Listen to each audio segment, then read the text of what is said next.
Hi guys, this next technique is Detour from Doom. It's for a step through right front kick.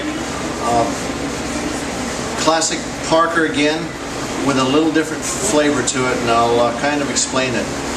This was a good one that I struggled with when I first learned doing it the Mills method. But then I had Mr. Mills do it on me, and I immediately understood what he was trying to accomplish. And I hope to show you guys that also. Alright, here's the angle we're going to play with. The idea being, you're loaded, you're up in your fighting stance. And as that kick comes in, we're just going to up the circle. Alright, just step back up the circle. As we're going to go step back, we're going to drop a downward block. Now the block isn't so much a block as it's almost a positional check.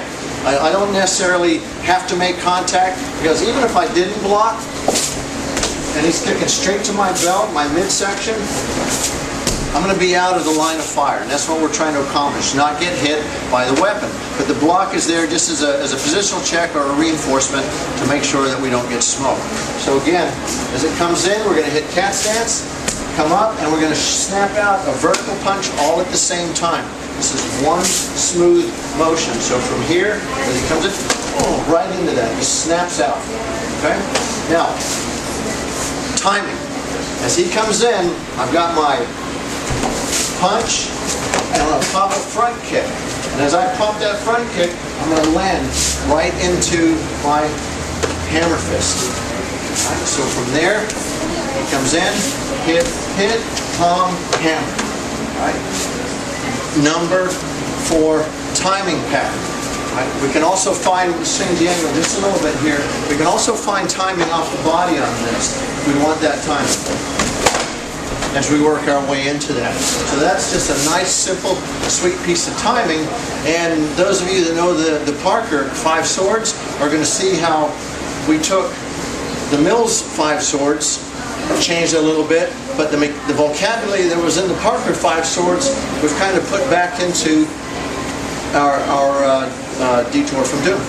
So again, he comes in, I block, I punch, I kick. As I land, as I'm starting to come down, that left hand comes up, and I hammer. Right? His reaction, he bends down, his hand's in a positional check. There's my ambulatory triangle again. It's just going to hook. Some people like to form this, just to hang right on the back of the neck, and then that sets up, right, stepping back up the circle, drop down, and again, you can fit either way. It's pretty good knockout shots contained within this technique.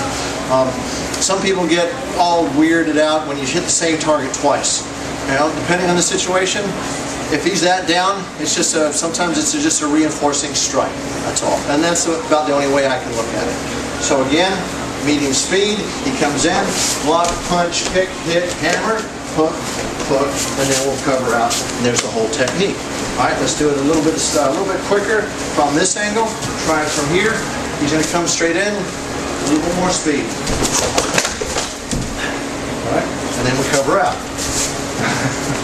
All right, and one more from this angle, so you can kind of, actually let's try it from this side to just see what happens.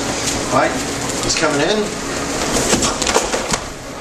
we just work our way through. All right, and that is Detour from Doom. Oh, hold up, I mentioned a little piece of vocabulary here. He's in a fighting stance. His hands are up, his guard is up. He throws the kick. I punch. His hands are up. I kick. And if I don't kick him in the groin, what are these hands going to do? Now I've got to hit my way through his hands. And this is the problem I kept running into back in the day, because I was always throwing that kick and I was going boom, and my hands are there, and the guys were trying to do that number 4 timing pattern, because the hands kept staying there. Let's do it from this angle. Pay attention to his hands again. As he comes in, boom. Notice that? Notice how the head drops, the hands drop, all that good stuff? That's what's going to happen. That's what's going to happen when you kick somebody in the groin. All right? We do. Unfortunately, we're ingrained to do a lot of these techniques and go, yeah, and not make any contact. In which case, he's not going to react to it. So you've got to make sure your dummy is reacting properly to the strikes to give you a feeling of where the technique is going to take you. I mean, if he just stands there like a statue the whole time, you know, then that's not really Kempo we need. You know, and everybody's guilty of it, including myself. But sometimes you can get caught up in the speed and the whiz-bang aspect of our system. But when push comes to shove, if you're making contact with those targets, he's going to react.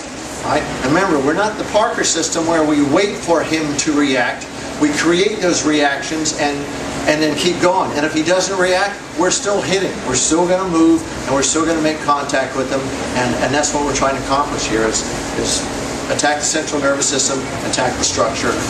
Break one of those two, you're ahead of the game. If you don't, and it's just a pain situation or a miss situation, you know, now you're fighting. And if he's bigger and stronger, you're in trouble. All right, Detour from Duke. Have fun.